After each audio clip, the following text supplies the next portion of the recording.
گردوں کے امراض کا میں آپ کو علاج بتاتا ہوں۔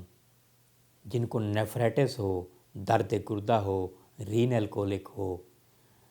حضرت عائشہ صدیقہ رضی اللہ تعالی عنہ فرماتی ہیں کہ حضور صلی اللہ علیہ وآلہ وسلم نے فرمایا ان الخاسرۃ ارکل کلیت اذا تحرک اذن صاحبہا فداوہا بالماء المحرک والاصل، گردے کا بطن اس کی جان ہے، اگر اس میں سوزش ہو جائے تو مریض کو شدید اذیت ہوتی ہے، اس کا علاج بارش کا پانی اور شہد ہے۔ ابو داؤد اور مستدرک للحاکم کی یہ حدیث ہے۔ بعض محدثین کہتے ہیں کہ ماء المحرک کا مطلب ہے ابلا ہوا پانی، لیکن اکثریت کی یہ رائے ہے کہ اس نسخہ کی مکمل ترکیب جو ہے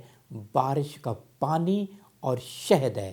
اور یقیناً اتباع نے اس کو استعمال کرایا، بارش کا پانی اور شہد، اور لوگوں کو بے شمار امراض میں شفا ہوئی۔ دیکھتے رہیے میرا یوٹیوب چینل، اللہ تعالیٰ کی نعمتوں کے حوالے سے بے شمار لیکچرز موجود ہیں،